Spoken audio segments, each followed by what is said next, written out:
Assalamualaikum warahmatullahi wabarakatuh.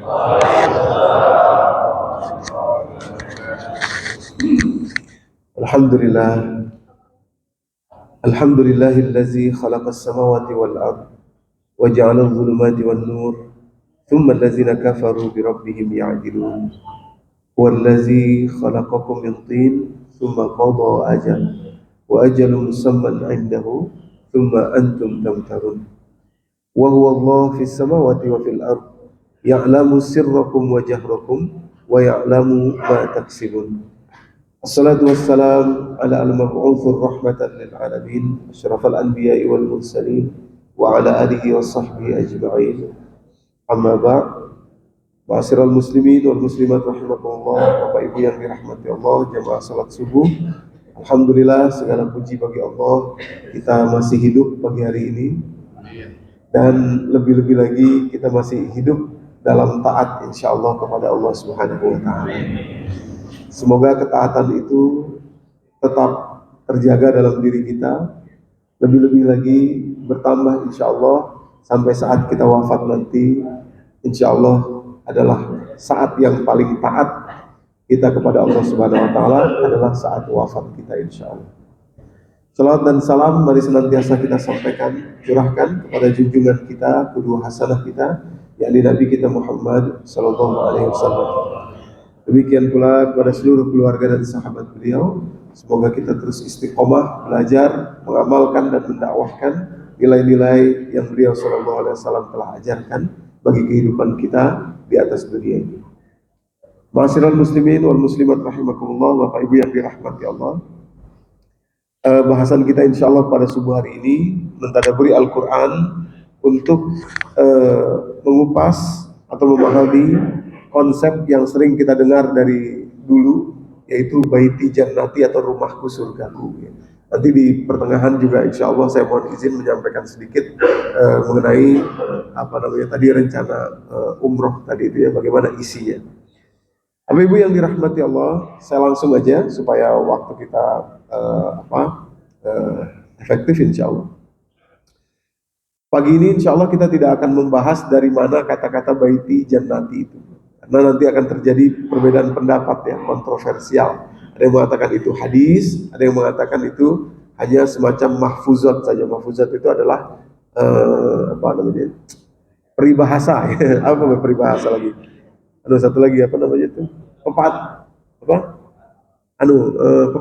ya, mahfuzat itu pepatah ya, pepatah orang Arab yang sering dipakai gitu. Tapi kita nggak bahas itu, kita akan membahas kata-kata rumahku surgaku itu kan sudah kita kenal sejak dulu kan, sudah kita kenal sejak lama gitu. Ini kalau nggak dikupas ternyata dampaknya nanti besar kepada kita gitu ya. Oke, saya langsung saja. Nanti kita ini begini, Bapak Ibu.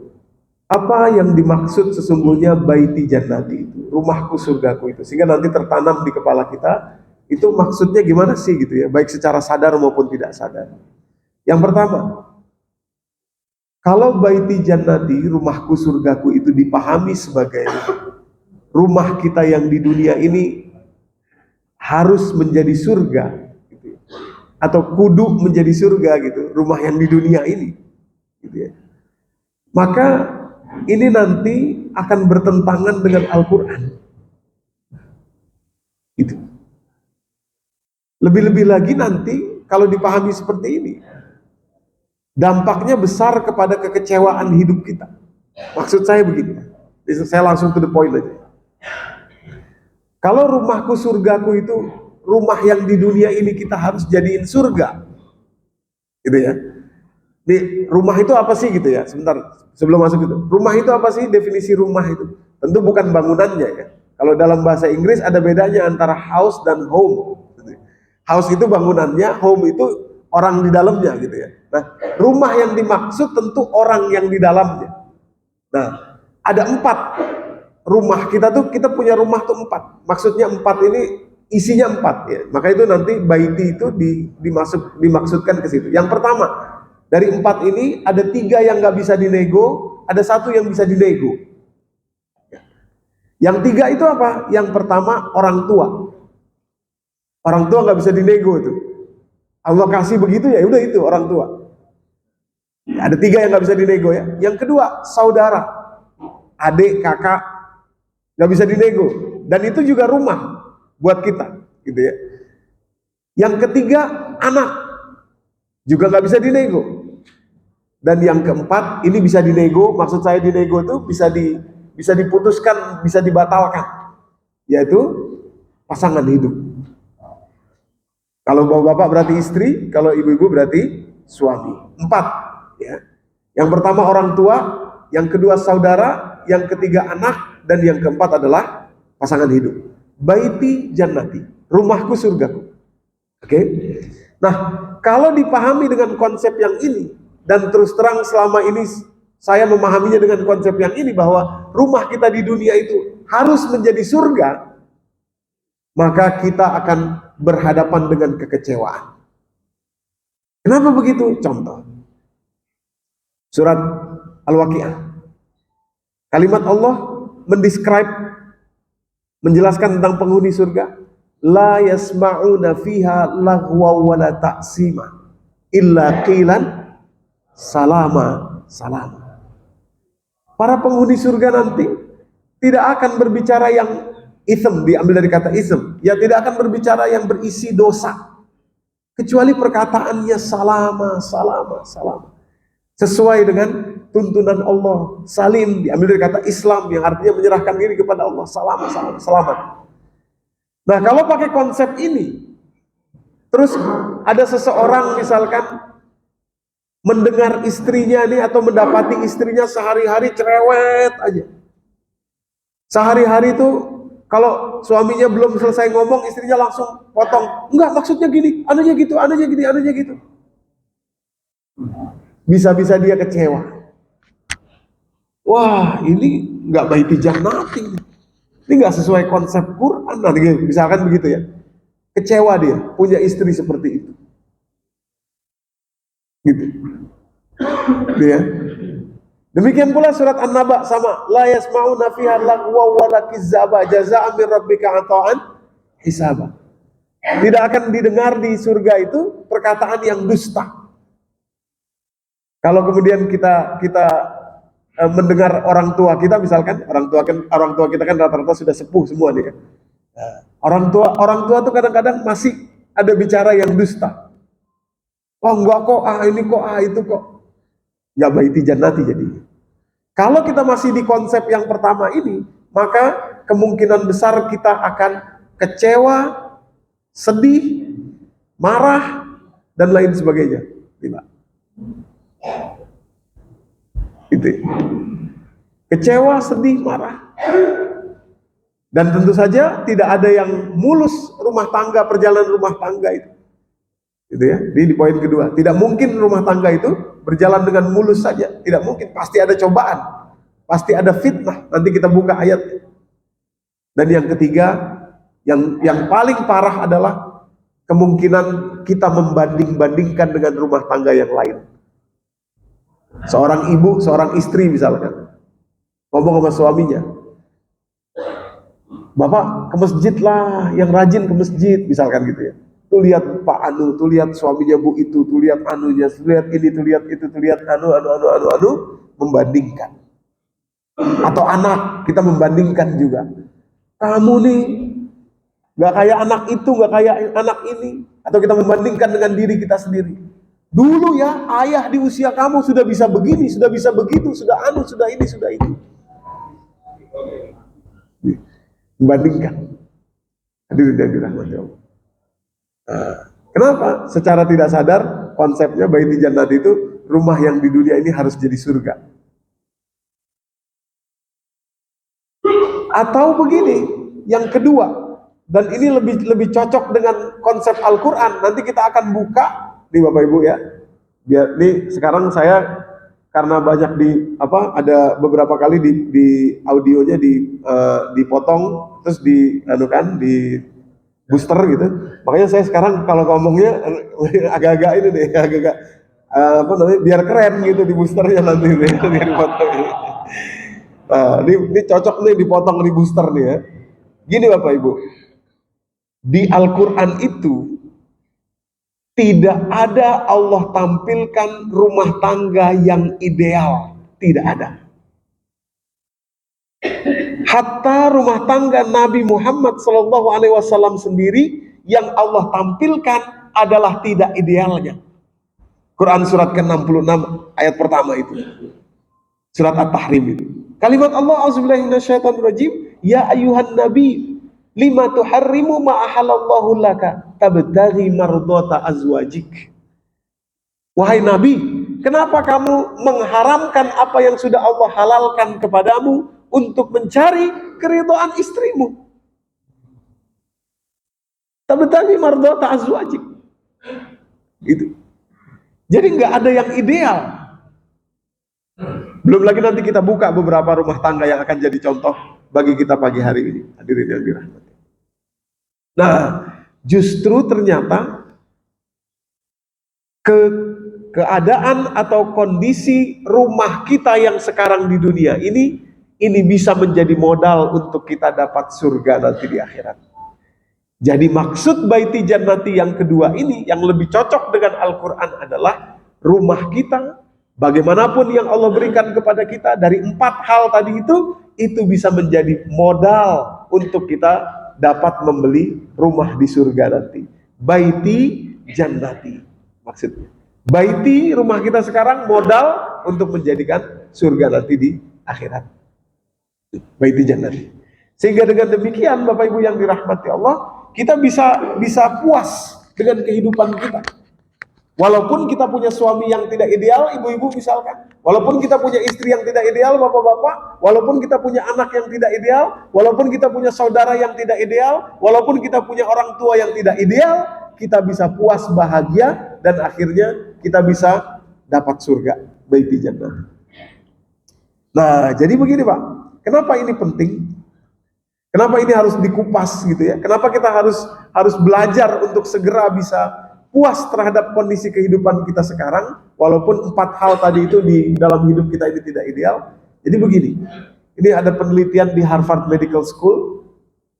Ini penelitian yang terlama. Mereka mengklaim ini penelitian terlama karena berlangsung 80 tahun. Ya, Lessons from the longest study on happiness, gitu ya. Harvard Medical School. Ini Robert Waldinger ini yang ditampilkan itu, dia adalah direktur yang keempat dari penelitian ini. Apa yang terjadi? Apa yang mereka teliti? Jadi mereka meneliti 724 orang pria dari tahun 1930-an, mereka teliti sampai tahun 2015. Ya. Jadi 724 orang itu selalu dicek gimana kesehatannya, gimana ininya, gimana itunya, gimana kehidupannya, gimana, untuk tahu sebenarnya kebahagiaan itu apa sih gitu. Ya. Sampai tahun 2015, dari 724 orang tadi, sisa 60 orang. Dan itu usia mereka sudah 90 tahunan.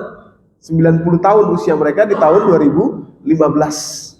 Dan 60 orang ini di usia 90 tahun itu sehat. Sehat. Usia 90 tapi sehat. Nah, apa yang mereka temukan di sini dari penelitian ini, Bapak Ibu yang dirahmati Allah, ini saya tampilkan aja tulisannya. Jadi rupanya gini. Studi menemukan bahwa ini saya garis bawah ya, people's level of satisfaction with their relationship, kepuasan seseorang terhadap hubungan keluarganya, yang 4 tadi itu, relationship ya, orang tua, saudara, anak dan istri. Kepuasan seseorang terhadap rumah tangganya di usia 50.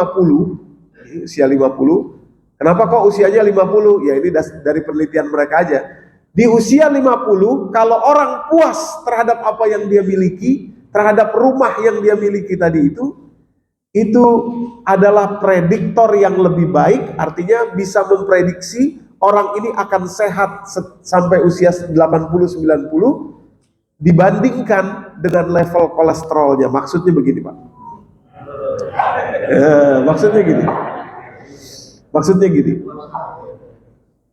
Orang yang bahagia di rumahnya, gitu ya, walaupun kolesterolnya tinggi, menurut penelitian ini akan lebih sehat di usia 70, 80, kalau mungkin sampai 90. Tentu umur itu kan di tangan Allah, tapi kan kita pingin tua dan sehat, kan gitu. Ya kan? Jangan sampai tua tapi maaf ya, ngerepotin orang, kan gitu ya. Betul, itu kan kita kan, itu kan keinginan kita, tua dan sehat.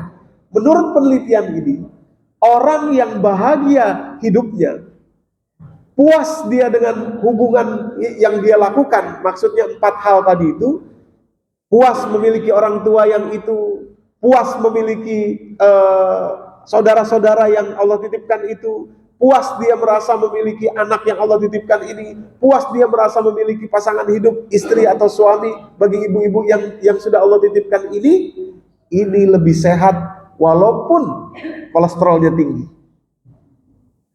Sebaliknya, orang yang kolesterolnya baik, dijaga makanannya, kolesterolnya rendah, tapi tidak puas dalam kehidupannya, tidak bahagia, maka besar kemungkinan dia akan sakit di usia 60, 70, 80, dan seterusnya. Gitu. Jadi boleh makan nasi padang terus, gak apa-apa. Yang penting happy, di rumah happy. Itu. Ya kan? Lebih baik lagi, lebih dahsyat lagi kalau dua-duanya dijaga nih. Kolesterolnya dijaga, asupan makanannya dijaga, dan bahagia, satisfied, puas, beruntung, merasa beruntung punya yang 4 tadi itu. Hadirin yang dirahmati Allah. Nah, ini dia. Padahal kita tahu tadi tidak ada orang tua yang ideal, tidak ada yang sempurna, tidak ada saudara yang ideal, tidak ada yang sempurna, tidak ada anak yang ideal, tidak sempurna, dan juga tidak ada pasangan hidup yang sempurna. Ya, itu. Ya.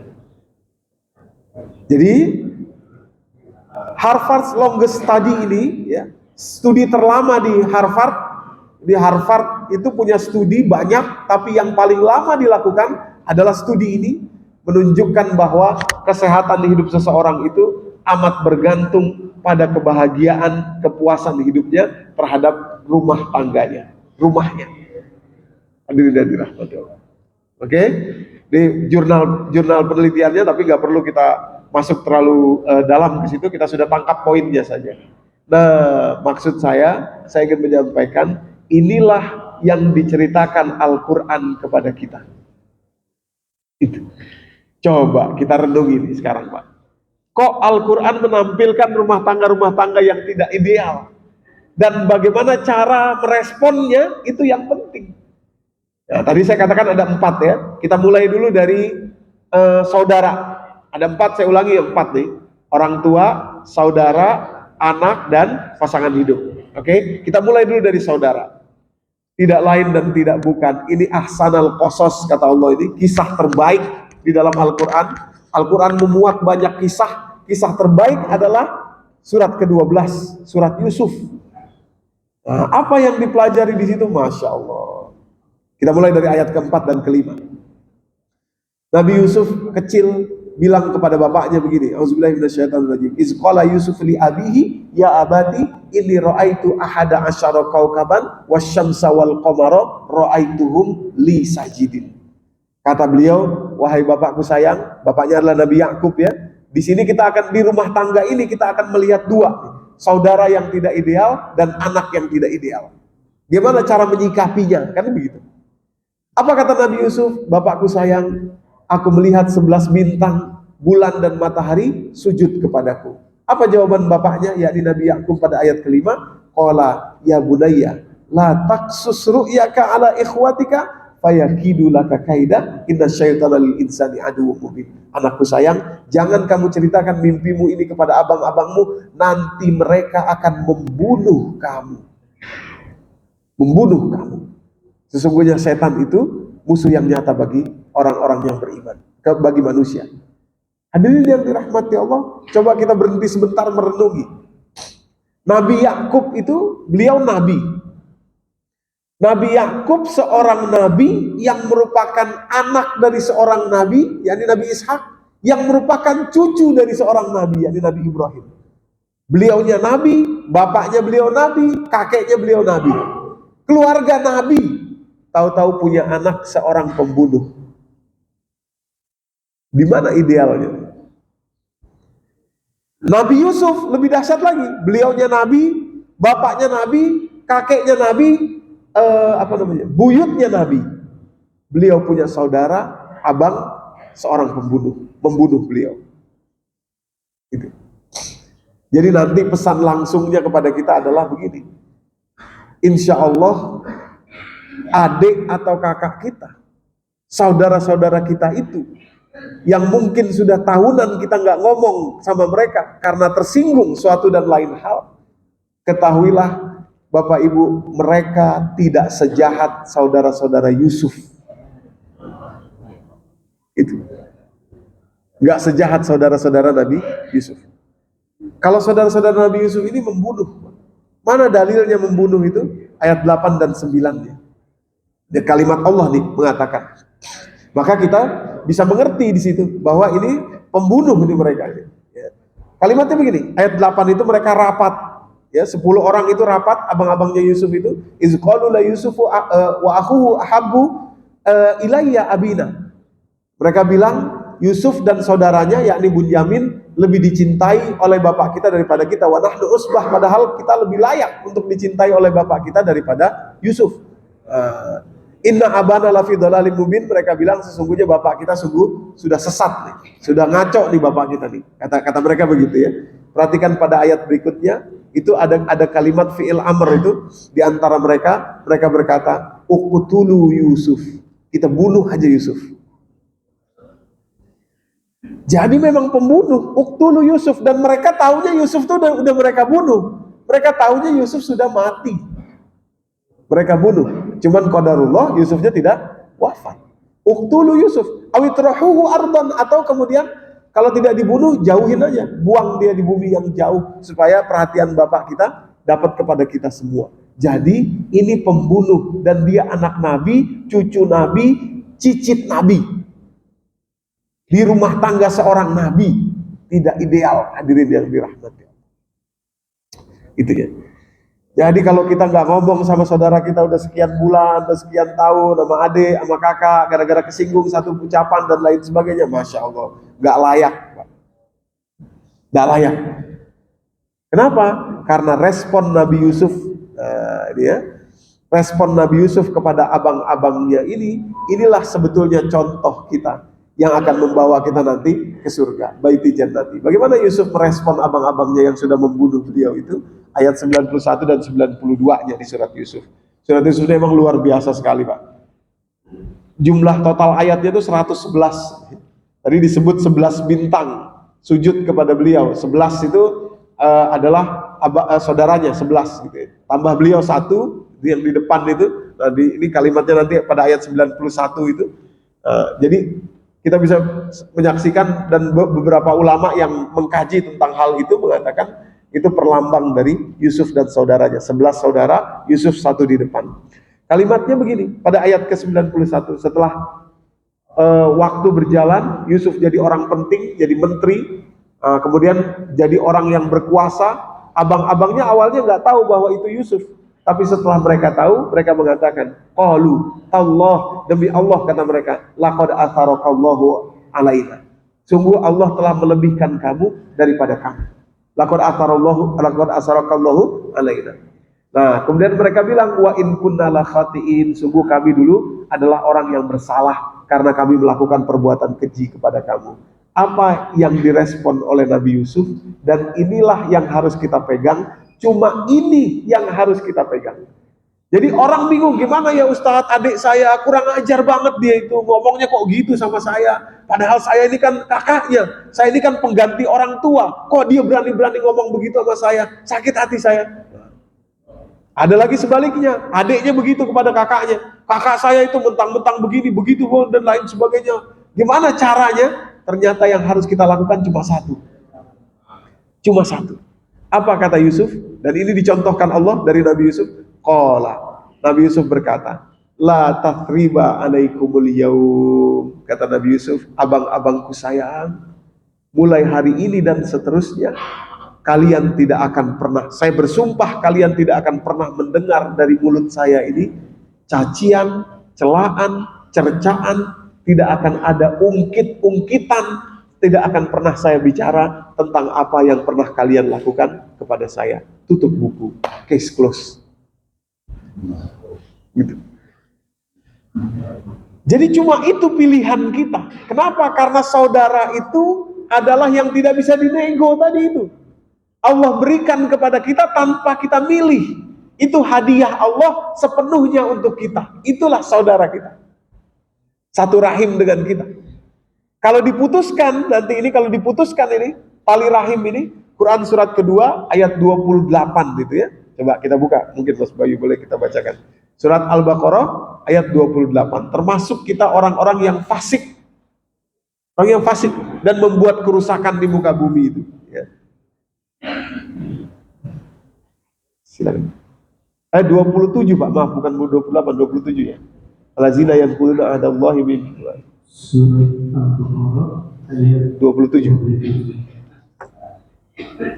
Yaitu orang-orang yang melanggar perjanjian Allah setelah perjanjian itu diteguhkan dan memutuskan apa yang diperintahkan Allah untuk disambungkan dan berbuat kerusakan di bumi.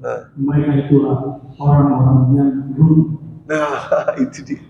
Jadi wawu yang ada di ayat itu tuh wawu aqaf. Jadi allazina yanquduna ahdallahi min ba'di mitsaqih wa yaqta'una ma amarallahu bihi ayyusal wa yufsiduna fil ard. Berbuat kerusakan di muka bumi itu adalah dampak karena orang tersebut memutuskan apa yang telah Allah perintahkan untuk disambung, ayyusal. Apa yang Allah perintahkan untuk disambung tadi, orang tua kita nggak pernah minta Allah kasih ini orang tua buat kamu, ini dia. Kalau sampai Anda putuskan, Anda akan merusak di atas muka bumi ini. Dan coba lihat orang-orang yang membuat kerusakan di atas muka bumi ini, pasti mereka ada putus koneksi kepada yang Allah perintahkan untuk disambung tadi. 3. Coba aja. Perhatikan, Bapak Ibu yang dirahmati Allah. Saya pernah, maaf ya, dimaaf. Ada seorang politisi itu, zaman dulu, jangan kita sebut namanya. Waduh, berbuat kerusakan luar biasa, ngomong wah rusak sekali. Tahu-tahu muncul kasus, dia tidak mengakui anaknya. Ada, nggak mengakui anaknya. Itu ya. Padahal itu anaknya, dites DNA anaknya, cuma dia malu karena begini, karena begitu, membuat kerusakan di atas muka bumi. Membuat kerusakan di atas muka bumi itu adalah hasil dari wa yaqta'una ma amarallahu bihi ayyusal. Allah berikan orang tua kepada kita, kita nggak minta nih orang tua buat kamu. Artinya Allah perintahkan kita untuk menyambung silaturahim itu kepada beliau. Nggak boleh diputuskan. Yang kedua, Allah berikan saudara yang juga kita tidak pilih. Kita nggak pernah suruh pilih, kamu mau saudara yang mana? Kamu mau abang yang mana? Kamu mau adik yang mana? Allah yang berikan kepada kita. Ayyusal. Supaya kita menyambungkan silaturahimnya itu. Maka namanya silaturahim. Dan yang ketiga, anak. Anak. Gitu ya. Makanya dulu nih kalau kita kaji betul-betul nih Pak. Dulu zaman dulu tuh waktu belum ada media sosial, cuma koran gitu ya. Saya ingat di koran Kompas itu sering ada iklan memutuskan hubungan anak. Dia kalau bapak-bapak masih ingat dulu tahun 80-an itu gede banget, 1 halaman, setengah halaman dengan ini menyatakan putus hubungan sebagai anak dengan dengan ini, dengan itu gitu ya. Coba lihat orang-orangnya, itu orang-orang itulah yang membuat kerusakan di atas muka bumi. Kenapa? Karena mereka nama warallahu bihi ayyusab, memutuskan apa yang Allah sudah berikan, hubungan, tali hubungan. Jadi kalau kita putuskan ini berat sekali Pak dampaknya. Ya. Nah maka itu yang bisa kita lakukan adalah seperti Nabi Yusuf alaihissalam, gak punya pilihan lain kita. Kalimat Nabi Yusuf itu, la tasriba alaikumul yaum, tidak hari ini, mulai hari ini dan seterusnya, saya tidak akan pernah mengungkit-ungkit lagi. Tutup buku, case close. Bahkan beliau sambung dengan kata-kata yaghfirullahu lakum, saya doakan kalian abang-abangku supaya Allah mengampuni kalian. Wa huwa arhamur rahimin, jangan putus asa abang-abangku sayang, Allah menyayangi kalian. Allah lah yang paling menyayangi kalian dari semua yang menyayangi kalian. Itu akhlak kepada saudara, Pak. Padahal saudara tidak ideal. Ini namanya baiti jannati. Nanti dibayar Yusuf itu oleh Allah tentu saja. Nah, ini ceritanya barteran kita kepada Allah. Kalau kita sabar, kalau kita mau sabar, Allah bayar. Demikian pula anak. Ini belum masuk kepada Nabi Nuh. Nanti kita masuk Nabi Nuh. Nabi Yakub pun begitu juga kepada anaknya.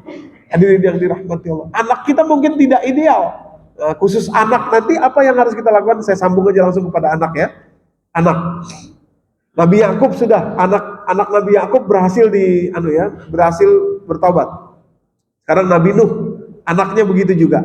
Ya, surat Hud itu, hadirin yang dirahmati Allah, ayat 45-46-nya menjelaskan Nabi Nuh itu sampai terakhir minta kepada Allah agar anaknya diselamatkan. Ayat 45. Wa nada Nuhu rabbah faqala rabbi inna ibni min ahli wa inna wa'dakal haq wa anta ahkamul hakimin. Ya Allah, itu anak saya dan dia keluarga saya. Wa inna wa'dakal haq wa anta ahkamul hakimin, sesungguhnya janjimu pasti benar, engkau pernah berjanji untuk menyelamatkan keluarga saya, itu anak saya, keluarga saya ya Allah. Apa kata Allah pada ayat 46-nya? Qala ya Nuh innahu laisa min ahlik innahu amalun ghairu shalih. Wahai Nuh, dia anakmu tapi dia bukan keluargamu karena amalnya bertentangan denganmu. Ya, ghairu shalih. Kalau zaman sekarang berarti akidahnya berbeda gitu ya. Maka fala tas'alni ma laisa laka bihi ilm, jangan minta kepada saya sesuatu yang kau tidak mengerti ilmunya. Inni aizuka an takuna minal jahilin, saya melindungi kamu supaya kamu enggak jadi orang yang bodoh, kata Allah Subhanahu wa taala. Tapi yang dilakukan Nabi Nuh, perhatikan, Nabi Nuh, Nabi Yakub punya anak yang tidak ideal. Apa yang harus dilakukan untuk anak yang tidak ideal? Kalau Allah berikan dalam kehidupan kita anak yang tidak ideal, diajak sholat nggak mau, belum mau, diajak ngaji belum mau. Ada ibu-ibu datang ke saya begini, Ustadz ya, anak saya ini sudah hafal Quran 30 juz waktu di pesantren Ustadz. Oh, alhamdulillah. Sekarang sudah pulang ke rumah, saya khawatir. Kenapa? Kerjanya di kamar main game aja. Boro-boro diajak ngaji, sekarang nggak mau lagi. Kalau sholat juga, iya nanti dulu. Sholatnya jadi akhir, jadi ujung. Saya khawatir nih hafalannya banyak yang hilang. Saya kan berpikir begini, oh anaknya ibu ini mungkin laki-laki kali ya, yang main game-game gitu kan laki-laki. Saya tanya, terus dia bilang gini, anak saya sempat bilang dia mau jadi gamers, mau jadi pemain game, nggak mau lagi jadi hafiz Quran gitu ya, nggak mau jadi.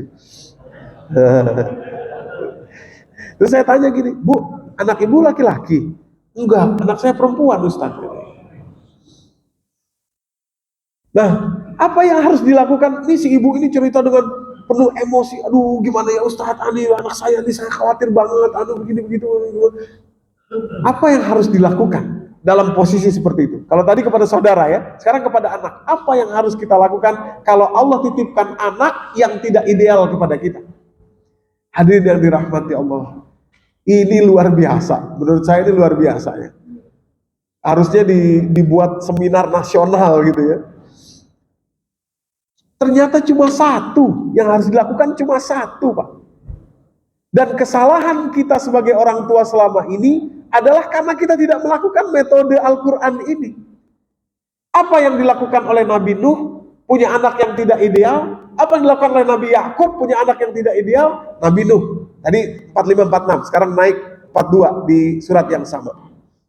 Menggambarkan di situ, wahya tajri bihim fi maujin kal jibal. Beliau sudah ada di kapal. Nah, air laut itu setinggi jibal, setinggi gunung, Pak. Dulu kalau tsunami 2004 di Aceh itu setinggi pohon kelapa 30 meter. Di kampung saya di Melabuh itu plafonnya nih setinggi ini, Pak, plafonnya nih. Kan masjid zaman dulu tinggi-tinggi plafonnya ya. Setinggi ini tuh masih ada garis garis lumpurnya. Itu satu-satunya masjid yang selamat. Sejauh kira-kira 1 kilometer ke depan, 1 kilometer ke belakang, hancur semua. Dia cuma satu-satunya yang selamat di Masjid Nurul Huda namanya. Di masjid tertua di kampung saya di kota Melabuh. Itu Itu masih ada tuh diabadikan, nggak dicet sama DKM. Sampai sekarang masih ada, 30 meter. Nah, zaman Nabi Nuh setinggi gunung, Pak. Nah, apa yang terjadi saat itu? Wanada Nuh ibnah. Nabi Nuh memanggil anaknya. Saat terjadi tsunami besar itu, Nabi Nuh memanggil anaknya. Apa kata beliau? Wa kana fi ma'zilin, anaknya sedang berada di tempat yang jauh. Ya bunayyar kab ma'ana. Wahai anakku sayang, ayo sini naik perahu sama bapak. Sini. Beliau tambahkan kalimat wala takum ma'al kafirin, jangan kamu di sana bersama orang kafir, nanti kamu kena azab Allah, nanti kamu nggak selamat. Sini nak, ayo naik nak. Nggak mau anaknya, Bapak Ibu. Dari sini pelajaran kita ini luar biasa menurut saya ya. Ini oleh-oleh kita buat sebagai orang tua di pagi ini. Ternyata yang harus kita lakukan cuma satu, yaitu berdakwah terus sampai akhir tanpa melihat hasil.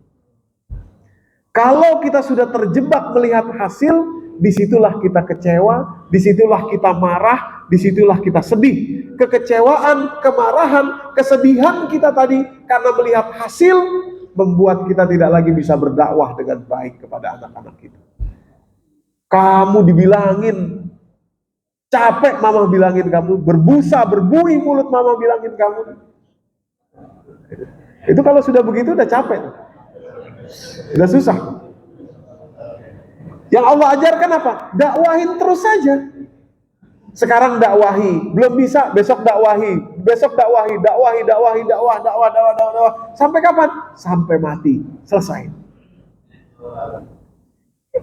Jangan lihat hasil. Kalau lihat hasil kita terjebak. Seperti ibu tadi, ya Allah Ustadz, anak saya sudah dulu 30 juz, sekarang main game aja kerja jadi. Kan ada sesuatu yang harus didakwahi nih. Cuma untuk bisa dakwah yang benar kepada anak tadi, untuk bisa tukar pikiran, ngobrol, kenapa, ada apa, kamu, apa, ngobrol segala macam, si ibunya ini harus bisa dulu tenang. Harus bisa dulu santai, relax. Dakwah itu memang tugas Anda sebagai orang tua. Sampai kapan? Sampai akhir. Dan cuma itu saja tugasnya. Maksud saya begini Pak, Bu, ya, ini ibu-ibu biasa jadi. Bu, tolong perhatikan.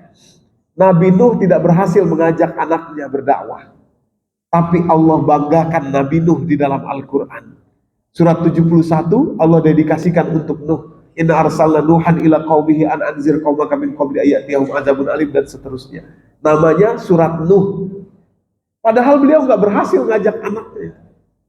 Artinya apa? Allah banggakan Nabi Nuh karena proses, bukan karena hasil. Itu yang harus kita pegang. Jadi proses terus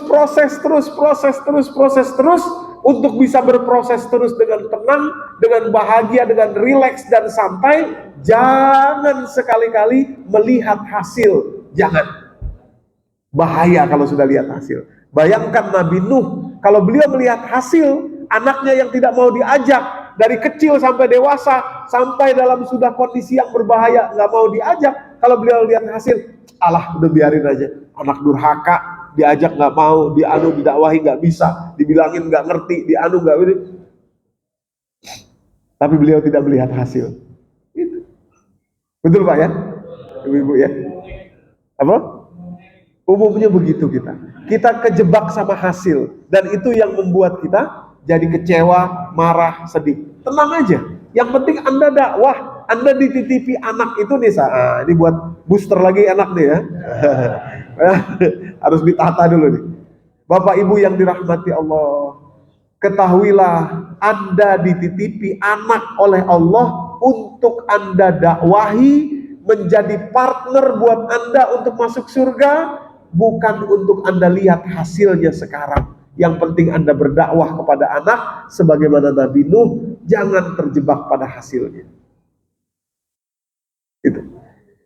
Tadi saudara gitu juga, Anda dititipi saudara, Anda itu untuk Anda bisa memaklumi, untuk Anda bisa melapangkan dada, untuk Anda bisa memaafkan, supaya Allah memasukkan Anda ke surga. Gitu ya. Mana dalilnya? Nah, ini kita buka. Surat ke-64 ayat 14.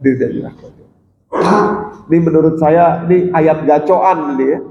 ayat yang saya pegang betul. Kalau ada terjadi sesuatu, kembali ke sini, kembali ke sini, kembali ke sini. Surat At-Taghabun ayat ke-14. Oh, atau boleh kita bacakan Pak Hamiftah atau siapa? Supaya jamaah mendengar dulu terjemahnya, baru nanti kita kupas redaksi Arabnya. Kita perhatikan bagaimana kalimat Allah ya, kalimat per kalimat nanti kita kupas. Silakan Pak. Surat At-Taghabun ayat surat ke-64 ayat 14. Ya. Wahai orang-orang yang beriman, sesungguhnya di antara istri-istrimu dan anak-anakmu ada yang menjadi musuh bagimu, maka berhati-hatilah kamu terhadap mereka.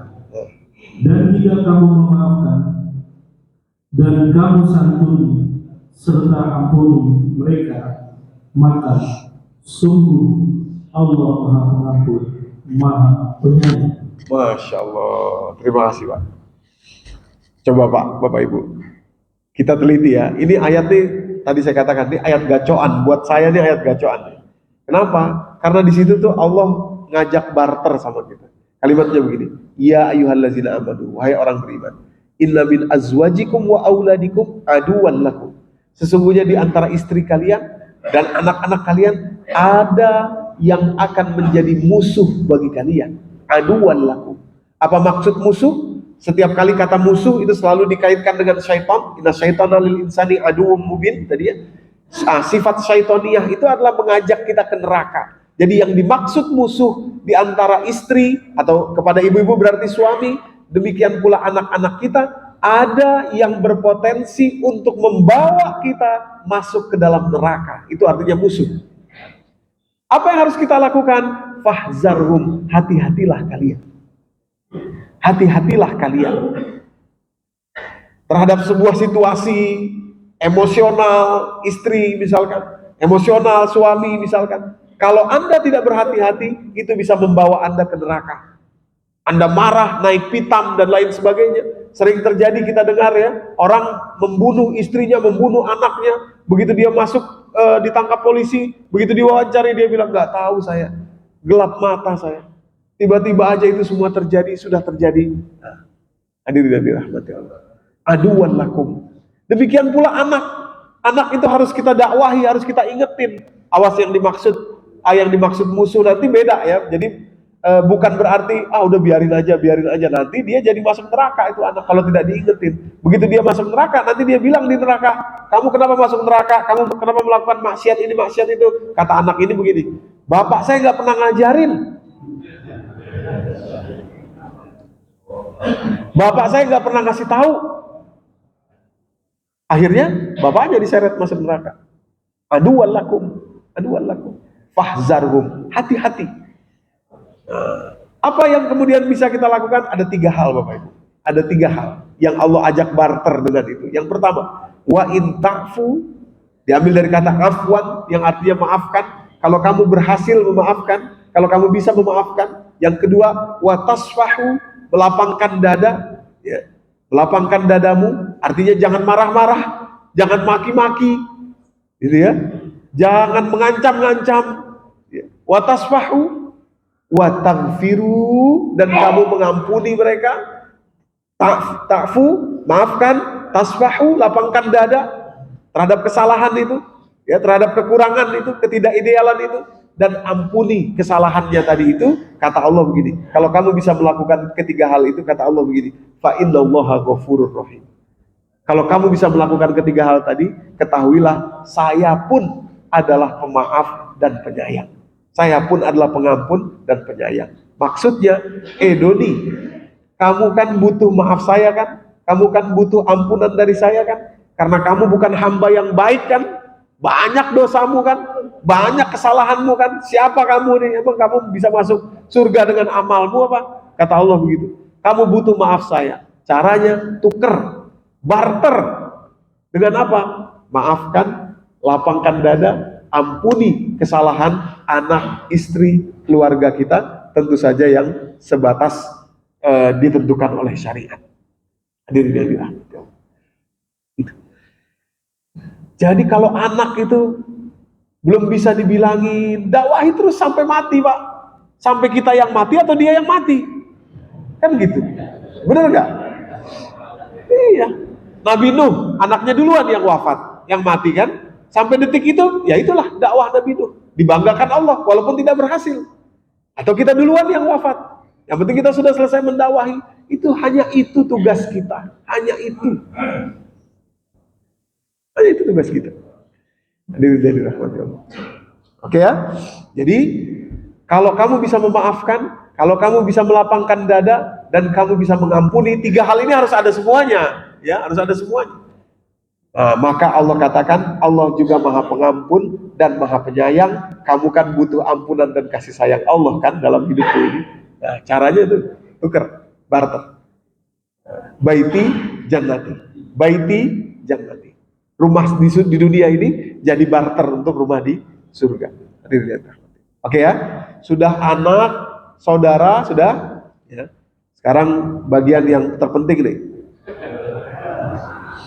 Nah, istri yang tidak ideal.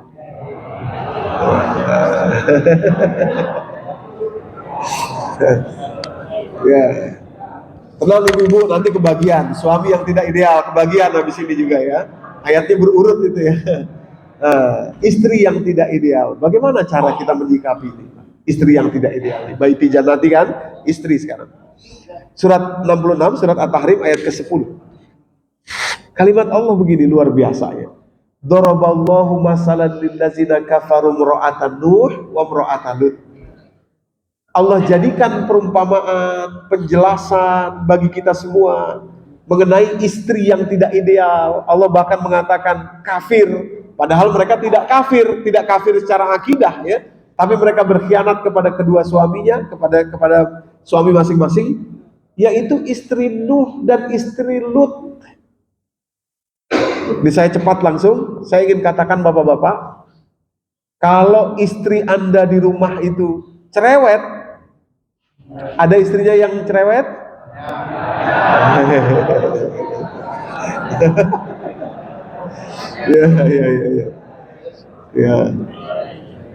Ya. Kalau istri Anda di rumah cerewet, emosional, dan lain sebagainya, tapi Anda masih lihat dia sholat, masih kalau diperintah tutup aurat dia nurut, hadirin dirahmati Allah, standar yang akidah itu, maka ketahuilah istri Anda tidak seburuk istri Nuh dan istri Lut. Padahal beliau-beliau ini nabi. Kata Allah tadi, daraballahu masalan lil ladzina kafaru imra'atan Nuh wa imra'atan Lut kanata tahta abdaini min ibadina shalihain. Kedua perempuan ini berada di bawah pengawasan 2 hamba kami yang soleh. Jadi tenang aja Pak. Kadang-kadang, maaf ibu-ibu ya, dicurhat bapak-bapak ke ibu-ibu nih ya. Kadang-kadang bapak-bapak tuh kalau ngelihat istrinya susah dibilangin, mau diajak ngaji susah, disuruh ini susah. Terus kalau lagi ngomong, suami lagi ngomong suka motong, suka ini, suka itu. Kadang-kadang suka mikir, saya kayaknya nggak berhasil didik istri nih. Gitu ya. Kadang-kadang begitu loh bapak-bapak itu. Tenang aja Pak, nggak gitu ternyata cara mainnya, tidak gitu. Buktinya apa? Nabi Nuh dan Nabi Lut hidup dengan istrinya sampai akhir Pak. Sampai akhir. Dan tentu saja Nuh dan Lut masuk surga, sementara istrinya masuk neraka. Gitu. Jadi kalau standar minimal itu tidak dilanggar, Anda bersabar, itu jadi modal Anda untuk surga. Ada orang bilang begini, Ustadz, saya nggak tahan sama istri saya, cerewet banget. Belum selesai ngomong, dia ngomong. Belum selesai ini, dia patahin. Belum, aduh, saya mau cerai aja Ustadz. Nah, saya bilang gini, Pak, tenang aja dulu. Istri Bapak nggak sejahat istri Nuh dan istri Lut. Nabi Nuh dan Nabi Lut masuk surga karena bisa bersabar sama istrinya itu. Nanti kalau Bapak cerai, cari istri yang solehah, jangan-jangan bukan istri Bapak yang jadi modal untuk Bapak masuk surga, malahan Bapak yang jadi modal untuk istri yang baru nanti masuk surga. Iya kan? Nah, istrinya sudah soleha, sudah sesuai banget, pasti Bapak yang tidak soleh nanti jadinya itu, jadi kurang soleh nanti gitu ya. Nah, itu seloroh aja, bercandaan aja. Artinya Bapak Ibu yang dirahmati Allah, Nabi Nuh dan Nabi Lut hidup dengan istrinya sampai akhir. Mana dalilnya? Kita buka surat ke-7 ayat 83. Boleh kita baca dari 82 aja misalnya. Ya, akhir juz yang ke-8 itu surat Al-A'raf ayat 82 dan 83. Silakan. 82 aja, Pak. Surat Al-A'raf surat ke-7 ayat 82. Dan jawaban kaumnya tidak lain hanya berkata, usirlah mereka Lut dan pengikutnya dari negerimu ini. Mereka adalah orang yang menganggap dirinya suci. Nah, sebentar Pak. Jadi kaumnya Nabi Lut, wa makana jawab qaumi illa an qalu akhrijuhum min qaryatikum innahum unasun yatatahharun. Kata kaum Nabi Lut, usir aja di Nabi Lut dan pengikutnya. Mereka unasun yatatahharun, mereka sok suci, kira-kira begitu ya, sok suci. Nah, ketika diusir itu, Nabi Lut dan anak-anaknya keluar dari kaumnya, sementara istrinya nggak mau, istrinya ketinggalan. Maka kalimat nanti dia termasuk ghabirin, orang yang tertinggal, pada ayat 83 aja Pak, silakan. Kemudian kami selamatkan dia dan pengikutnya kecuali istrinya. Istrinya termasuk orang-orang yang tertinggal. Fa'anjaynahu wa ahlahu illa imra'atahu kanat minal ghabirin. Maksudnya di sini Allah ingin menjelaskan kepada kita bahwa Nabi Lut tinggal bersabar bersama istrinya sampai akhir. Sampai akhir. Dan itu nggak gratis Pak, tenang aja, Allah bayar. Allah bayar. Kalau Anda bersabar selama yang tentu saja yang akidah tadi tidak dilanggar, Allah bayar kepada Anda. Nah, itu yang terjadi kepada Lut. Demikian pula yang terjadi kepada Nuh alaihissalam. Gitu ya. Jadi jangan buru-buru, cuma karena cerewet, cuma karena emosional dan lain sebagainya, jangan buru-buru. Nabi Nuh dan Nabi Lut pun mendapatkan istri yang tidak ideal, tapi kedua-duanya masuk surga. Nuh dan Lut tentu saja, dan istrinya ya tentu saja mempertanggungjawabkan apa yang menjadi pilihannya. Jadi tenang saja. Oke. Yang kedua, suami yang tidak ideal. Ini ibu-ibu ya. Biar adil kan. Allah Maha Adil. Ayat 10-nya tentang istri, ayat 11-nya tentang suami. Surat 66, surat yang sama. Hadirin yang dirahmati Allah. Kalimat Allah begini ibu-ibu, ini kepada ibu-ibu ya. Wa daraballahu masalan lil ladzina amanu ra'ata fir'aun. Allah jadikan perumpamaan bagi kalian wanita yang muslimah, hendaklah kalian mencontoh siapa? Siti Asiyah. Siti Asiyah bahkan tidak disebut namanya di sini, disebutkan predikatnya, yaitu sebagai istri dari manusia paling zalim di alam semesta ini, yakni tidak lain dan tidak bukan adalah Fir'aun. Fir'aun. Dan beliau itu bersabar hidup bersama dengan Fir'aun. Buktinya mana? Beliau berdoa, izqalat rabbi ibnili indaka baitan fil jannah wa najjini min fir'aun wa amalihi wa najjini minal qaumil zalimin. Beliau minta kepada Allah, ya Allah, lindungi saya dari perbuatan Fir'aun ini ya Allah. Padahal ini istri Fir'aun, dan ya Allah bangunkan untuk saya rumah di surga nanti. Maksudnya, ya Allah, kesabaran saya ini bayar, barter dengan itu semua. Hadirin yang dirahmati Allah, bangunkan rumah saya di surga. Rabbi ibnili indaka baitan fil jannah. Jadi hadirin yang dirahmati Allah, ibu-ibu, selama ibu masih melihat suami sholat, ini yang standar yang bawah ya, standar paling minimal, masih sholat, memberikan nafkah kepada ibu masih ada. Nanti kita buka apa sih fungsi suami dan fungsi istri itu apa? Kita buka nanti habis ini. Nah, selama itu masih dilakukan, sudahlah, tenang saja, bersabar, dan itu akan Allah bayar kepada Anda, kepada istri, pada ibu-ibu, gitu ya. Yang jelas begini Bu, kalau ibu mulai ngelihat suami, aduh kayaknya suami saya kurang pengertian, kayaknya suami saya kurang kasih sayang, kayaknya kurang peduli, kurang ini, kurang itu, kurang ini, kembali ke surat ke-66 ayat ke-11, yakinlah sejelek-jeleknya, seburuk-buruknya suami Anda, maka dia tidak seburuk suami dari Siti Asiyah. Yang senang bapak-bapak nih ya. Suami Anda tidak seburuk suami Siti Asiyah. Siti Asiyah ini Bapak Ibu yang dirahmati Allah, ibu-ibu, adalah satu dari 4 punggawa surga. Punggawanya bidadari. Nanti bidadari kita lihat luar biasa. Nah, di antara semua itu ada ratunya itu ya. Ada 4. Hadirin yang dirahmati Allah. Dalam berbagai kitab disebutkan ada 4. Yang pertama Ibunda Khadijah radhiyallahu anha, Siti Khadijah maksud saya. Yang kedua ananda beliau yakni Siti Fatimah radhiyallahu anha. Yang ketiga Siti Maryam yang merupakan satu-satunya orang tua Nabi yang setiap kali nama nabinya disebut, nama beliau ikut disebut. Orang tua Nabi yang lain nggak disebut. Tapi kalau Maryam, Isa bin Maryam, Isa bin Maryam, Isa bin Maryam. Nah, itu ya, yang ketiga. Dan yang keempat, Siti Asiyah. Siti Asiyah istri dari Fir'aun. Hadirin yang dirahmati Allah.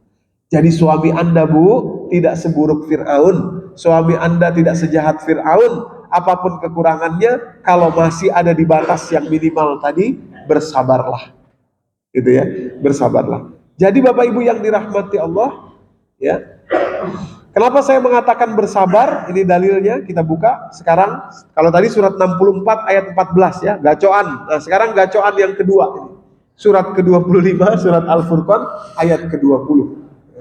Ya, gacoan yang kedua. Silakan mungkin kita bacakan, Pak. Surat 25 ayat 20, surat Al-Furqan ayat 20.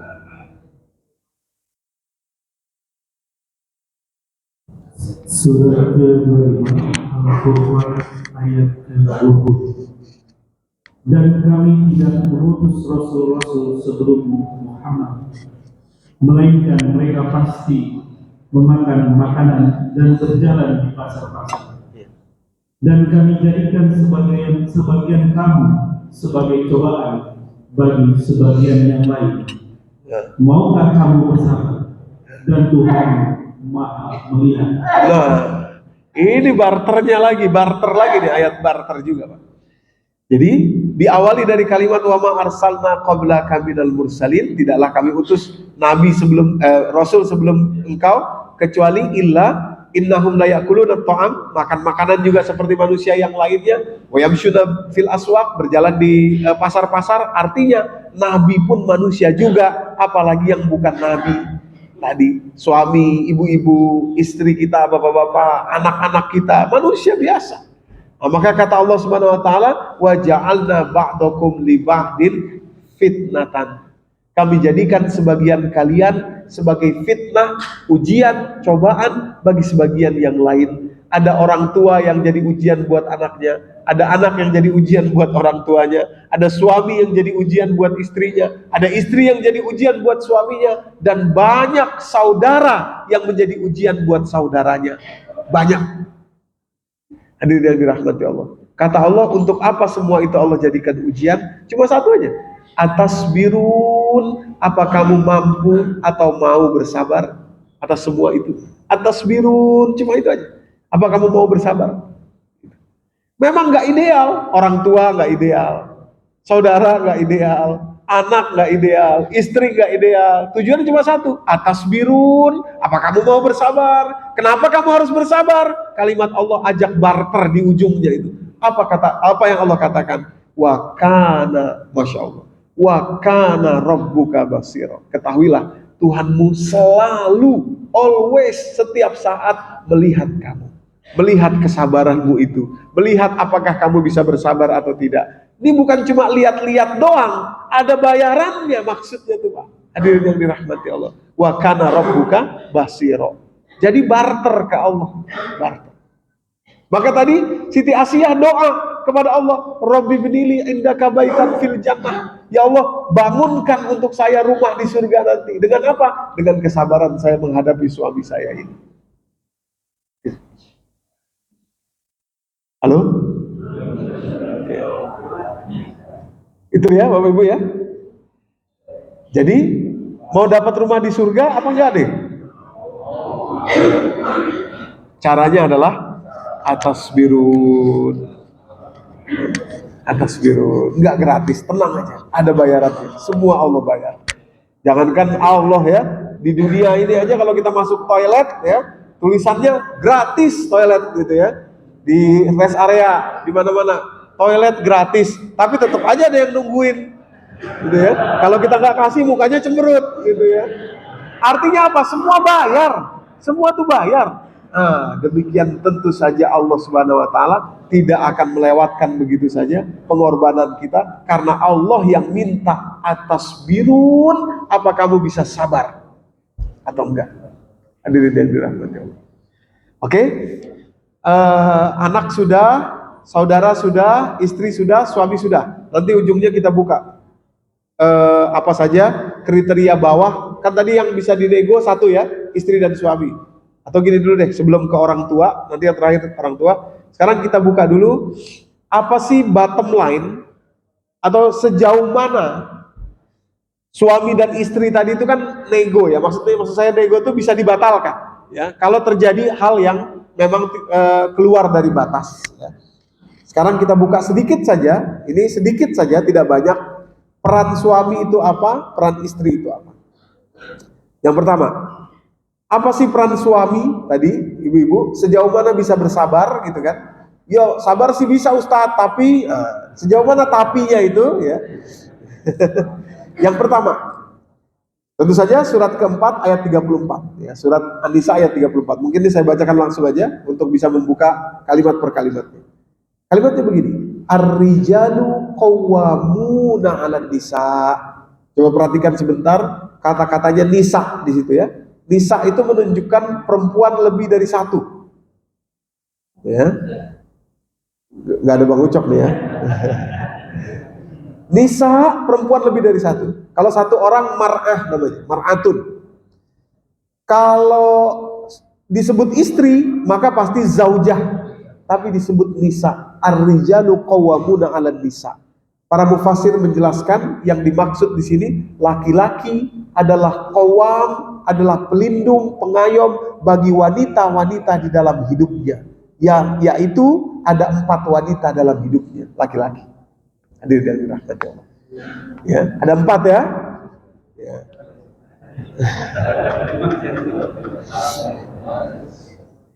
Ada 4 wanita dalam hidup seorang laki-laki yang harus dilindungi. Hadirin yang dirahmati Allah.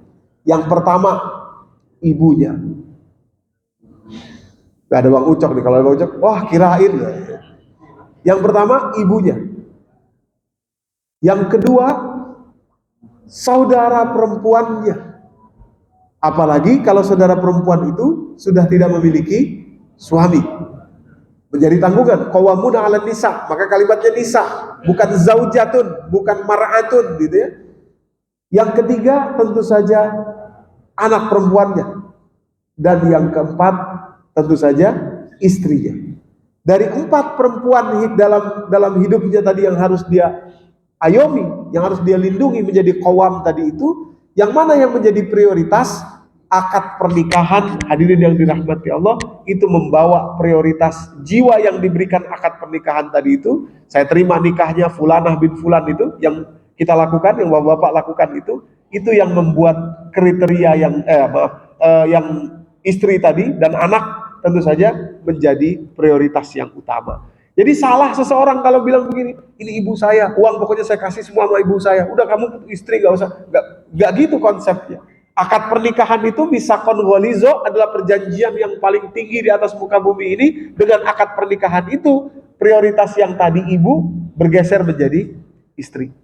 Tentu saja istri tidak boleh melarang seorang suami untuk melaksanakan tugasnya sebagai qawwam terhadap ibu dan saudara perempuannya. Tidak boleh, salah seorang istri kalau melakukan itu. Tapi yang menjadi prioritas adalah istri dan anaknya. Prioritas.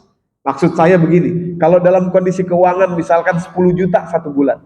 Nah, silahkan bapak-bapak Anda berikan mungkin kepada ibu, kalau ibu masih hidup 1 juta. Kepada adik perempuan mungkin 500.000. Nah, sisanya istri. Terus buat saya mana gitu ya. Ya ambil dulu buat operasional, maksudnya jangan kasih semua juga ya. Nanti repot, mau beli bensin nggak ada dan lain sebagainya gitu ya. Ya intinya adalah istri dan anak yang menjadi prioritas. Tapi sekali lagi ibu-ibu, tidak boleh Anda menghalangi Haram hukumnya. Kenapa? Karena itu adalah tugas suami Anda. Justru Anda dorong suami Anda menjadi qawwam, sebagaimana Allah katakan dalam surat keempat ayat 34 ini. Dorong dia menjadi qawwam agar dia memperhatikan ibunya, agar dia memperhatikan saudara-saudara perempuannya. Itu qawwamun 'alan nisa bima faddalallahu ba'dahum 'ala ba'din wa bima anfaqu min amwalihim. Kalimat anfaqu min amwalihim itu memang direct to the point, menjelaskan itu adalah soal finansial. Jadi saya ingin mengatakan standar minimal seorang suami qawwam yang pertama adalah melindungi itu maksudnya secara khauf dan ju, ya, surat Al-Quraisy itu, dari rasa takut dan rasa lapar serta infak. Maksudnya begini, Bu, ada yang tanya ke saya, Ustadz gimana kalau suami anak saya ini suka pukul, KDRT, kekerasan dalam rumah tangga, dikit-dikit kalau marah pukul, dikit-dikit kalau marah pukul.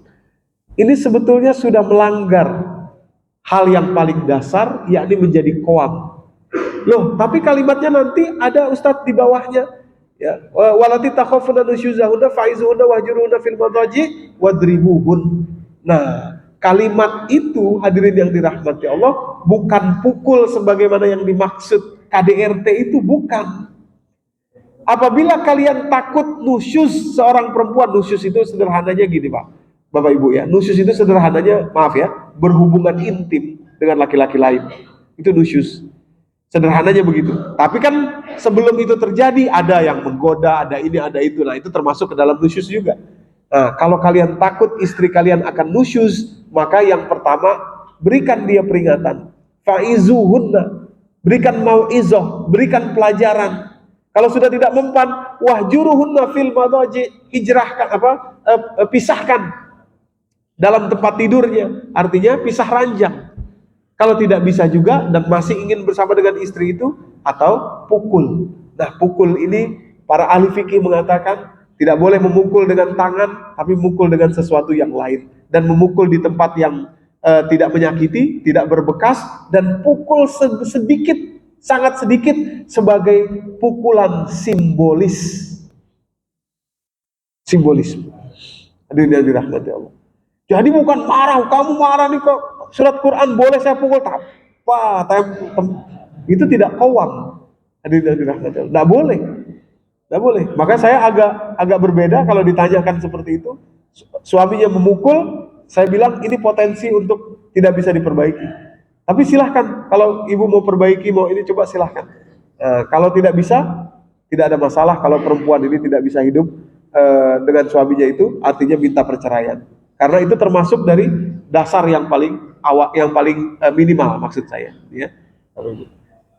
Oke, itu peran suami, peran laki-laki sebagai suami. Ini kita membahas yang standar saja, yang paling dasar, yang paling bawah, ya. Yang kedua, peran laki-laki sebagai ayah dan juga sebagai suami, surat 66 ayat ke-6. Kalimat Allah begini, ya ayyuhallazina amanu. Kita tahu kalimat ya ayyuhallazina amanu, wahai orang beriman, ini bisa laki-laki, bisa perempuan. Ku anfusakum, jaga diri kalian, juga bisa laki-laki dan perempuan. Tapi begitu kalimatnya wa ahlikum, nah, berarti ini adalah kepada laki-laki, kepada ayah, kepada suami. Ku anfusakum wa ahlikum naro, jagalah diri kalian dan keluarga kalian dari api neraka, wahai bapak-bapak. Tugas bapak-bapak, tugas suami, tugas ayah untuk menjaga anak keturunannya serta istrinya dari api neraka. Apa yang sudah Anda lakukan? Apa yang sudah Anda berikan? Ya. Jadi maksud saya ingin mengatakan standar paling bawah seorang suami adalah mencegah istrinya, mencegah keluarganya dari api neraka. Jadi kalau Anda biarkan saja anaknya, biarkan aja istrinya, nggak diberikan pengajaran, nggak diajak mengaji, nggak diberikan penjelasan, salah, keliru. Dan itu bisa membuat seseorang suami tidak melaksanakan tugasnya dengan baik. Bukan hanya uang, ya, bukan hanya uang, tapi ini juga terkhusus, hadirin yang dirahmati Allah. Oke? Sekarang peran istri.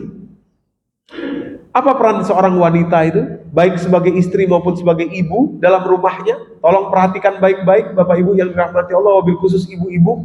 Kalau bapak-bapak tadi sering digugat. Kenapa? Nafkahnya kurang, digugat. Terus tadi KDRT digugat, tapi kalau ibu-ibu jarang digugat, padahal tugasnya spesifik Allah katakan dan penting di dalam rumah tangga tugasnya itu. Apa tugas ibu-ibu? Dan kita sering keliru, ibu-ibu sering, oh tugas ibu-ibu menyiapkan makanan, menyiapkan baju. Bukan itu tugas seorang perempuan. Bukan itu tugas seorang ibu. Kalau Anda mau lakukan bagus, tapi bukan itu tugasnya.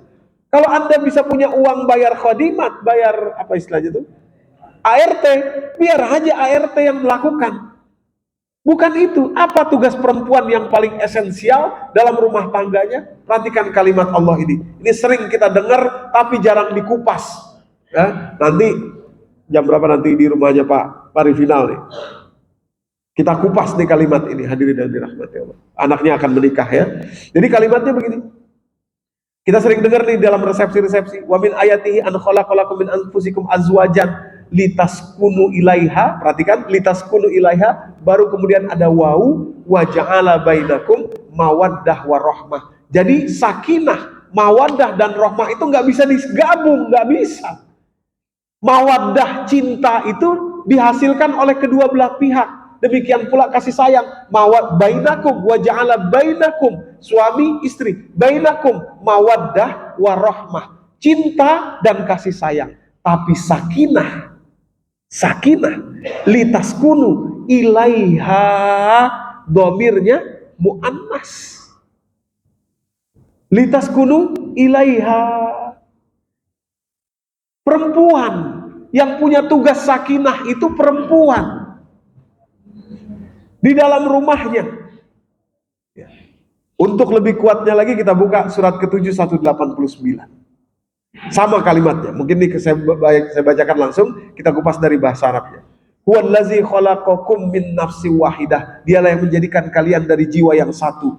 Perhatikan, ini jiwa yang satu itu kan berarti Nabi Adam kan? Wa ja'ala minha zaujaha, dan Allah jadikan dari jiwa yang satu tadi istrinya perempuan, liyaskuna ilaiha, kepada perempuan. Lebih kuat lagi kalimat berikutnya, falamma taghasyaha hamalat hamlan khafifan famarrat bih. Ketika dia menggauli istrinya akan hamil tadi. Jadi sakinah itu adalah tanggung jawab full, tanggung jawab penuh, tanggung jawab bulat Anda seorang perempuan dalam hidup Anda sebagai istri dan sebagai ibu.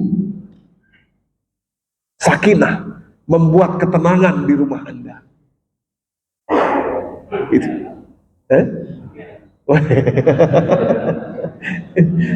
Itu.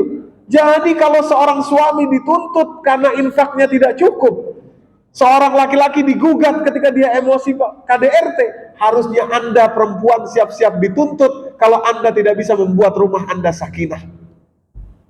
Tenang. Apa tenang itu? Betul-betul dicontohkan oleh Ibunda Khadijah radhiyallahu anha. Suami beliau lari dari gua Hiro ini, baru melihat sesuatu yang tidak pernah beliau lihat, penampakan malaikat Jibril dengan wujud aslinya, ketakutan menggigil sedemikian rupa, lari sampai ke rumah, zambiluni, selimuti saya, selimuti saya, selimuti saya. Perhatikan apa yang beliau lakukan, diselimuti dulu, gak banyak ditanya. Kadang-kadang Bu, maaf ya, ibu-ibu, kadang-kadang ibu berpikir, halo ibu-ibu. Kadang-kadang mungkin ibu berpikir begini, oh kalau suami nanti pulang, maaf Pak, ini saya harus kasih tahu Bapak. Perempuan itu cara kerja otaknya beda dengan laki-laki. Otak perempuan itu bekerja simultan. Jadi yang dipikirin banyak, yang dikhawatirin banyak. Dan kalau tidak ada ilmu sakinah ini, begitu dia ketemu suaminya, langsung nyerocos keluar semua yang dikhawatirin tadi. Begini, begitu, gimana nih, ini belum bayar, belum ini, belum itu. Nah. Perhatikan Bunda Khadijah, sakinah, zambiluni, selimuti saya, belum, nggak ditanya dulu nih. Ini suami dalam keadaan yang luar biasa, diselimuti dulu. Tenang, sakinah. Jadi kadang-kadang suami baru pulang kerja, cicilan mobil bentar lagi jatuh tempo nih, belum bayar nih, itu belum ini nih, itu anu nih, itu tadi anu, anak tuh tadi anu, ini AC begitu, anis, wah semua diungkapkan. Hadirin yang dirahmati Allah. Ilmu sakinah ini tenang dulu. Kasih waktu dulu untuk sakinah. Itulah peran Anda, itulah peran ibu. Demikian pula kepada anak. Hadirin yang dirahmati Allah. Ya, makanya begini, ibu-ibu, kalau Anda ingin diingat oleh suami dimanapun dia berada, dia akan selalu ingat Anda, Bu. Itu kata Bos Bu. Ya. Dia akan selalu ingat Anda. Kalau dia punya persoalan, yang pertama kali dia ingat adalah Anda, istrinya. Dia akan telepon, dia ingin berjumpa dengan Anda, dia ingin berkeluh kesah kepada Anda. Demikian pula anak-anak Anda. Kemanapun mereka pergi, dia akan selalu ingat Anda sebagai ibunya. Kalau Anda bisa menghadirkan ketenangan di dalam rumah Anda. Sakinah.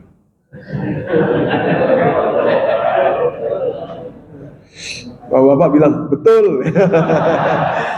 Betulnya gitu amat ya bapak-bapak ini ya. Sakinah. Sakinah. Nah, ibu-ibu ya. Kenapa? Jadi gini, mungkin ibu-ibu bilang gini, enak amat ya orang laki-laki yang suruh berjuang untuk tenang perempuan. Gini Bu, ada caranya supaya Anda bisa punya ilmu sakinah ini. Nih, saya gambarin ilmu sakinah itu di layar ya. Tidak bisa ibu dapat ilmu sakinah kecuali dengan cinta segitiga.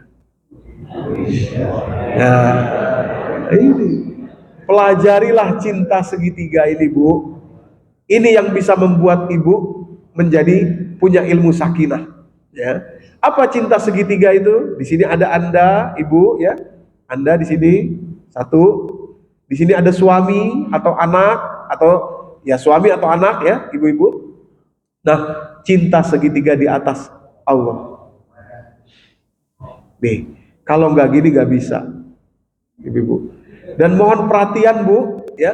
Kenapa disebut segitiga? Karena begini Bu. Coba ibu perhatikan, semakin ibu di poin yang satu ini, sama juga bapak-bapak sebenarnya gitu juga nanti ya. Semakin Anda naik ke atas ke Allah, ya. Dan kemudian yang nomor dua ini juga naik ke atas kepada Allah, gitu ya, akan semakin dekat ininya. Titik pertemuannya akan makin dekat. Itu makanya segitiga. Makin mendekat kepada Allah, makin dekat titik pertemuannya. Makin dekat titik pertemuannya. Gitu maksudnya. Tapi semakin di bawah, semakin jauh dari Allah, semakin susah. Enak aja dia. Nah, bapak-bapak nih misalkan. Enak aja istri itu. Saya yang cari duit, susah, pontang-panting, keringat, air mata saya cari uang. Tahu-tahu saya kasih sama dia. Dia kerjanya nonton-nonton di rumah. Belanja-belanja. Glowing gitu ya. Lucu nih Pak ya Bu. Kemarin saya ceramah di Citayam, terus waktu pulang saya lihat ada mobil pickup yang jualan anu tuh ya, apa? Iya, plastik perlengkapan rumah tangga itu ya. Ya kan? Keliling-keliling itu loh yang apa namanya? Perabot itu ya. Terus ada tulisan di itunya di bawahnya ada tulisannya gini. Suami keliling, istri glowing.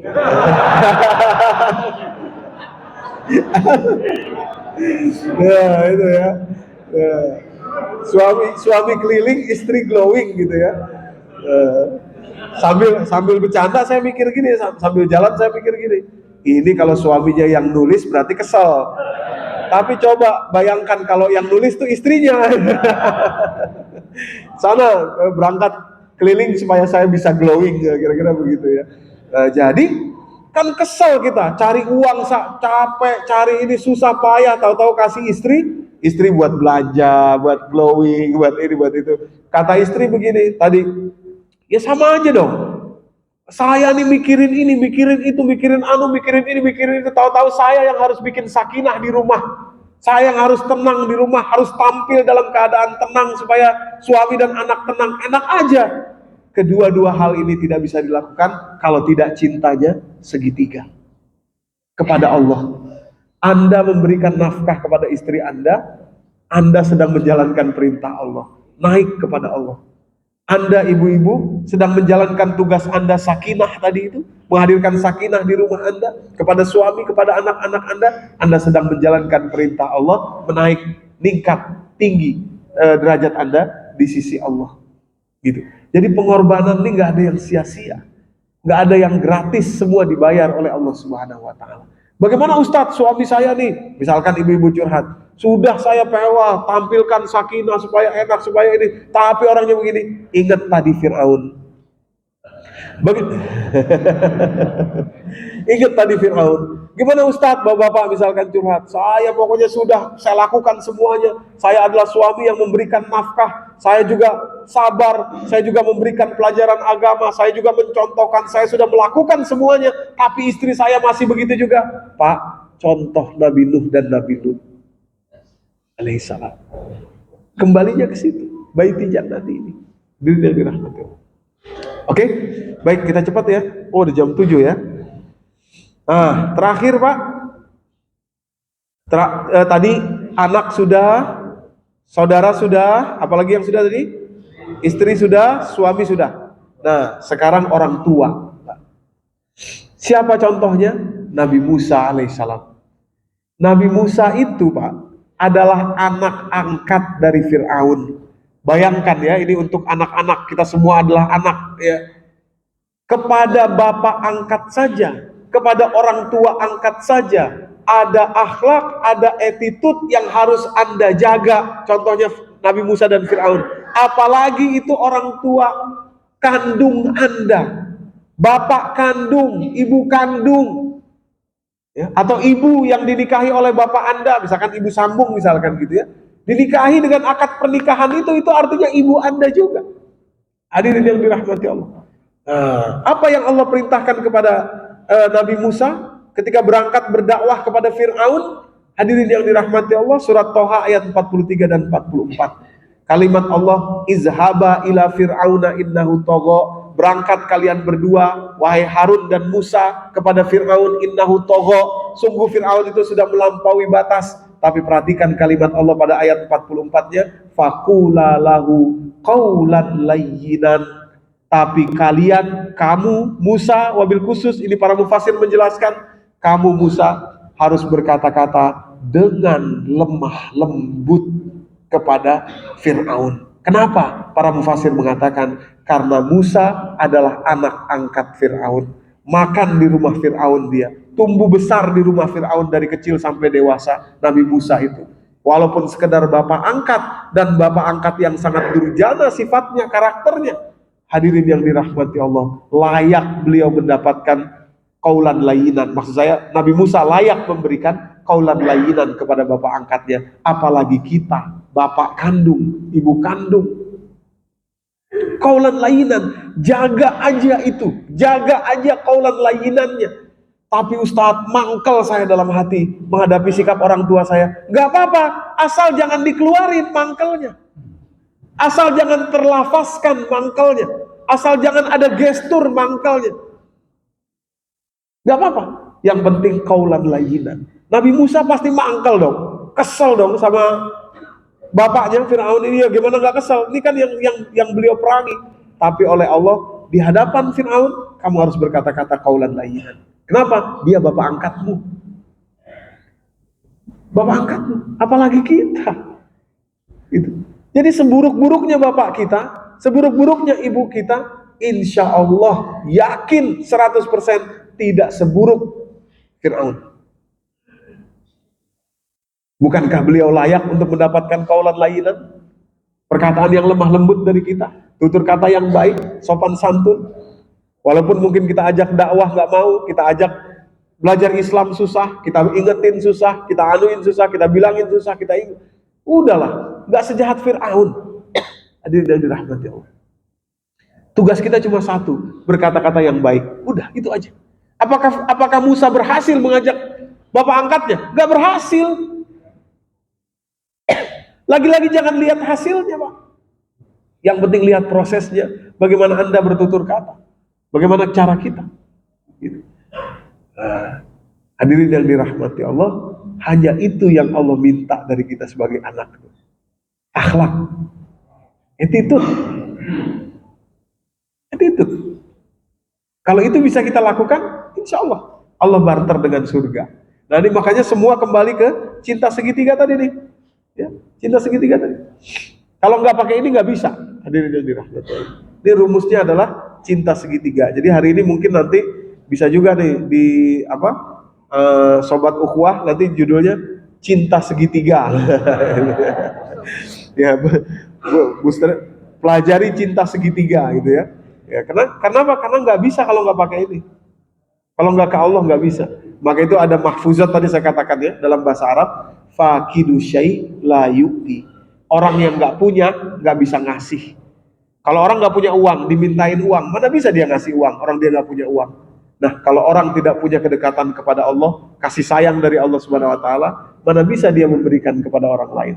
Nggak bisa dia memberikan kepada istrinya. Istri nggak bisa memberikan kepada suaminya sakinah. Anak tidak bisa memberikan kaulan lainan kepada orang tuanya. Saudara tidak bisa memberikan maaf kepada saudaranya. Gitu ya. Orang tua tidak bisa memberikan maaf kepada anaknya kalau tidak punya cinta segitiga tadi. Diri yang dirahmati Allah. Nah, Bapak Ibu yang dirahmati Allah, ini saja mungkin yang bisa saya sampaikan, yakni mengenai baiti jannati ya, cinta segitiga. Sedikit saya ambil waktu saya minta waktu 5 menit. Program yang tadi disampaikan oleh